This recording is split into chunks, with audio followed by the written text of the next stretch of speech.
peuple krou accueille aujourd'hui le président de la République Alassane Ouattara. San Pedro marque la première étape de sa visite d'État dans la région du Bassa-Sandra. L'analphabétisme, un fléau à combattre en Côte d'Ivoire. La supervision générale d'alphabétisation lance ses activités 2015. Enfin en France, c'est la polémique sur les châtiments corporels infligés aux enfants. Madame, Monsieur, bonsoir et merci de nous suivre. Le président de la République, Alassane Ouattara, entame aujourd'hui une visite d'État de 5 jours dans le district du Bassa-Sandra. Le chef de l'État est accompagné de son épouse Dominique Ouattara et des membres du gouvernement. Première étape, la ville de San Pedro. Au programme, plusieurs audiences et un conseil des ministres dans les locaux de la mairie. À noter également que demain, jeudi 5 mars, le chef de l'État, Alassane Ouattara, va visiter les populations de Soubré. Et un anniversaire dans cette édition, le lycée technique d'Abidjan célèbre ses 56 ans. Au nombre des invités figurent les anciens de l'établissement, notamment les ministres Lambert Montano et Barry Battesti. Ils ont partagé leur expérience avec le personnel administratif et les élèves du lycée technique. 1959-2015, cela fait aujourd'hui 56 ans que le lycée technique d'Abidjan a ouvert ses portes. 56 ans d'expérience qui ont contribué fortement à la formation des élites qui sont aujourd'hui au service du développement de la Côte d'Ivoire. Et pour la célébration de ce cinquantenaire qui se fête 6 ans après, à cause de la crise qu'a connue le pays, tous ont tenu à être présents. Anciens élèves, anciens formateurs et anciens dirigeants de l'école.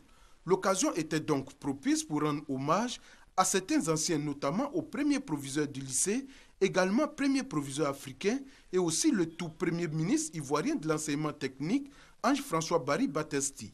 C'est vraiment formidable, ce foisonnement des élites du pays. Le lycée technique d'Abidjan a bien rempli sa mission. Il donne l'exemple aux générations du futur.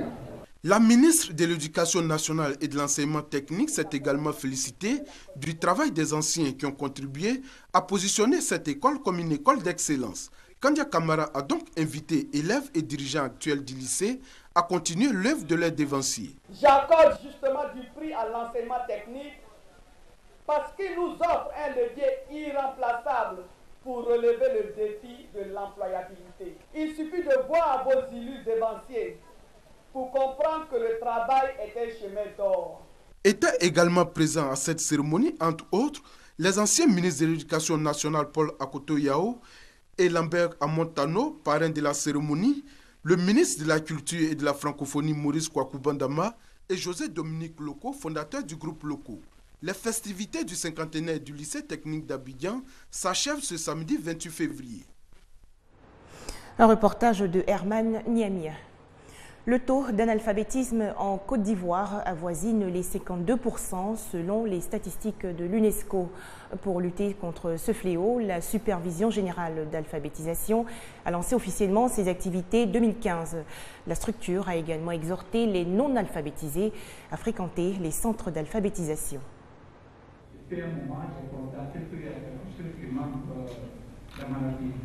Sékou Kone, menuisier et ébéniste, est âgé de 50 ans. Il sait maintenant lire et écrire, ce qui était impossible par le passé. Dans mes activités, j'arrive à faire mes devis moi-même, j'arrive à faire mes comptabilités moi-même, j'arrive à faire mes opérations bancaires moi-même. Et ce qui m'a plu beaucoup, ça m'a fait beaucoup du bien. Tout comme Sékou, nombreuses sont les personnes qui s'intéressent aujourd'hui à l'alphabétisation. Je me débrouille pas mal. Et je suis à l'aise dedans parce que quand je vois mes camarades en train de lire, c'est ce qui m'a motivé. Quand on m'a parlé de ça, je suis venu. Je peux faire mes besoins et je peux faire mes calculs, tout ça là, de commerce. Nous leur apprenons les AGR, c'est-à-dire les activités génératives de revenus, pour qu'après la lecture, l'écriture, calcul, ils puissent se prendre en charge. Selon une enquête diligentée par l'UNESCO, environ 63% de la population, dont l'âge est compris, entre 15 et 45 ans, avec plus de 11 000 femmes, sont analphabètes. Il faut qu'ensemble nous puissions œuvrer à aider nos sœurs à savoir lire et écrire pour un changement, pour un plus dans leur vie au quotidien. Pour la direction des enseignements et de la formation professionnelle, l'implication des élus locaux pour réduire le taux élevé d'analphabétisme en Côte d'Ivoire serait souhaitable à travers la création des centres d'alphabétisation. On faisait le point avec Grace Kando. Éducation toujours, et on s'interroge cette fois, comment sanctionner un enfant qui vient de faire une bêtise? Quelle punition choisir? Donner la fessée à l'enfant ou le mettre au coin? La première méthode en tout cas a fait débat en France. Paris a été épinglé aujourd'hui par le Conseil de l'Europe pour ne pas avoir encore interdit clairement toutes les formes de châtiment corporel sur les enfants. Pour ou contre la fessée aux enfants, le débat est relancé en France après que le Conseil de l'Europe a estimé que la législation française ne prévoit pas d'interdiction suffisamment claire. C'est une grande victoire et je salue le courage du Conseil de l'Europe. Il faut que ce soit inscrit dans le Code civil. Ça veut dire les châtiments corporels, ce n'est pas un geste éducatif. Il n'existe pas pour l'éducation des enfants. Et ça, il faut que les parents en soient conscients. Tous les travaux, les IRM, les études de sociologie, les études de psychologie montrent que la main levée, ça a des effets dévastateurs sur l'estime de soi, sur les capacités cognitives, et cela rend les enfants beaucoup plus durs en fait. L'hypothèse d'une interdiction des gifles ou des fessées en France reste toutefois peu probable, la plupart des Français y étant hostiles. La condamnation n'aura aucune force contraignante. Ouagadougou, capitale du cinéma africain, jusqu'au 7 mars prochain. La 24e édition du FESPACO rentre dans sa phase de compétition. Les films sélectionnés sont soumis à l'appréciation du jury. Les explications de Serge Coléa. Ouagadougou déroule le tapis rouge au cinéma africain. Les différentes salles de cinéma ont ouvert le bal des projections de films en compétition, notamment les 19 œuvres cinématographiques en lice pour les Talons d'Or de Yenega.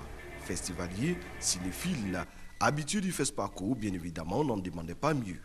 J'aime bien le FESPACO parce que ça permet de promouvoir le cinéma africain.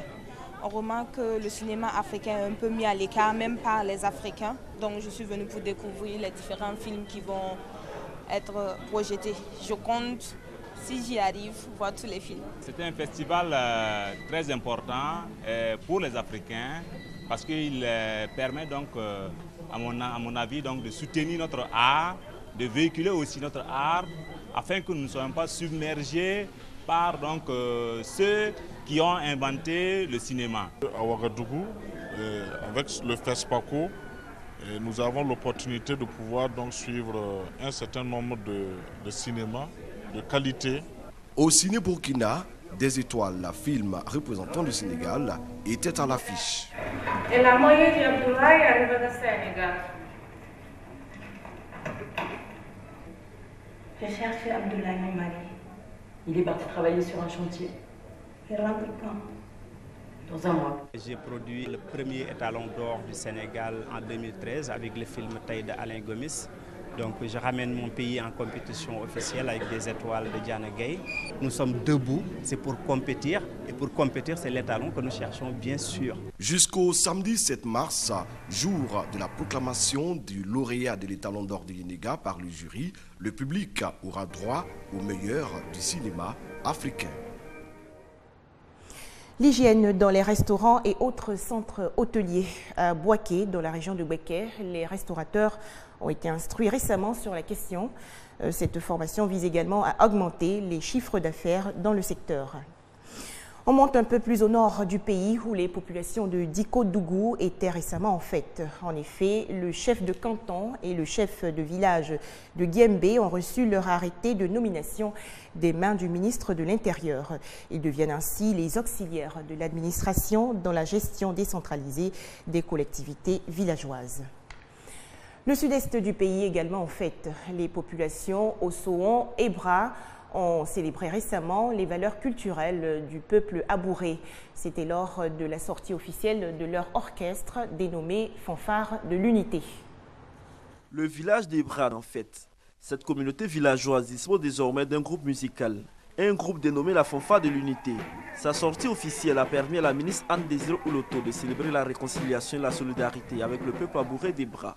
Une population qui s'engage pour le renforcement de la cohésion sociale et du vivre ensemble. La fanfare que nous célébrons, mesdames et messieurs, peut paraître comme un événement anodin, mais elle marque beaucoup plus aujourd'hui qu'hier le symbole d'une unité parfaite, un marqueur social, celui des peuples côtiers et plus singulièrement celui d'Ebra. Ebra vous présente sa fanfare, don d'un fils du pays, un fils de la région. Saisissant cette occasion, la ministre Anne-Désiré Oloto a invité le peuple Assoum d'Ebra à être des bâtisseurs de la paix pour le développement de la Côte d'Ivoire. L'acte que vous posez aujourd'hui à la face de la nation est un acte majeur. À la nation, vous dites que Ebra est désormais symbole d'unité, de fraternité et de paix. Je voudrais donc vous engager à être des bâtisseurs de paix, des artisans de paix, des apôtres de la paix à Ebra, mais partout en Côte d'Ivoire. Distribution des kits, bénédictions, prières et échange de fanions meublent cette cérémonie, riche en couleurs et en sons. Des précisions de Mamadou Kouassi. La péninsule du Cap en Afrique du Sud ravagée par des feux de brousse. Aucune victime n'a été signalée. Cependant, des centaines d'habitants des villages côtiers ont été évacués la nuit dernière. On dénombre déjà 13 maisons et un hôtel détruits ou endommagés. Le Kenya lutte contre le braconnage des éléphants. Le président Uhuru Kenyatta a fait incinérer 15 tonnes d'ivoire, estimées à environ 30 millions de dollars. Il s'agit du plus important volume jamais réduit en cendres en Afrique. C'était lors de la journée mondiale pour la vie sauvage. Le point avec Sylvie Touré. C'est le plus important volume jamais incinéré en Afrique. Au total, 15 tonnes, une montagne d'ivoire à laquelle le président kenyan a mis le feu. Par ce geste, Uhuru Kenyatta engage son pays dans la lutte contre le braconnage des éléphants et des rhinocéros. Aujourd'hui, je rassure la communauté internationale encore une fois de la détermination du Kenya à préserver le patrimoine commun de l'humanité de la vie sauvage. Et que notre engagement à sauver nos grandes espèces, en particulier l'éléphant et le rhinocéros, reste plus fort que jamais. Le stock total d'ivoire saisi par le Kenya est estimé à 100 tonnes. Toute cette quantité sera détruite d'ici la fin de l'année, selon le président Kenyatta. Le braconnage des éléphants et des rhinocéros a explosé en Afrique au cours de la décennie. Dopé par la demande asiatique en cornes des rhinocéros, à laquelle sont attribuées des vertus médicinales, et en ivoire, recherché pour la fabrication d'objets d'art. Dans ce trafic, le Kenya représente l'une des plaques tournantes. L'engagement du pays dans la lutte contre le braconnage est donc un atout important pour le programme des Nations Unies pour l'environnement. Ceci est la 3e fois que cette pratique se déroule au Kenya. D'autres pays ont suivi son exemple. En début d'année dernière, par exemple, la Chine a détruit 6,2 tonnes d'ivoire illégale. Une première pour cette destination touristique clé. De 20 millions au début du XXe siècle, le nombre d'éléphants sur le continent est tombé à 1,2 million en 1980 et tourne autour de 500 000 actuellement. Environ 30 000 éléphants sont tués en Afrique chaque année selon l'ONU. Du nouveau en République démocratique du Congo, 3 robots destinés à réguler la circulation routière au carrefour encombré de la capitale Kinshasa ont été remis hier aux autorités congolaises. Alors comment les Congolais et Congolaises perçoivent-ils cette mise en service de robots intelligents sur les routes de Kinshasa? Nous les écoutons.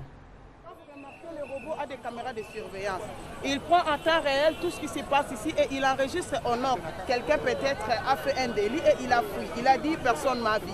Mais aujourd'hui, que ce soit le jour, que ce soit la nuit, on doit le voir à temps réel et il doit payer sa contravention réellement comme dans tous les pays sérieux du monde. C'est très bien ça va nous éviter les embouteillages, parce qu'il y a certains chauffeurs qui ne respectent pas les policiers de la route. Mais avec le robot, ce sera différent. Nous devons respecter le code de la route du robot. Nous devons féliciter nos ingénieurs congolais, mais l'agent de police doit faire son travail. La pluie fait des ravages en Tanzanie. Au moins 38 personnes ont péri et 82 autres ont été blessées lors d'inondations dans le nord du pays. Enfin, en France, rebondissement dans l'enquête sur un attentat qui avait fait 6 morts et 22 blessés en 1982 dans un quartier juif. 3 suspects vivant à l'étranger ont été identifiés et des mandats d'arrêt internationaux leur ont été délivrés. Voilà, merci d'avoir été avec nous ce soir.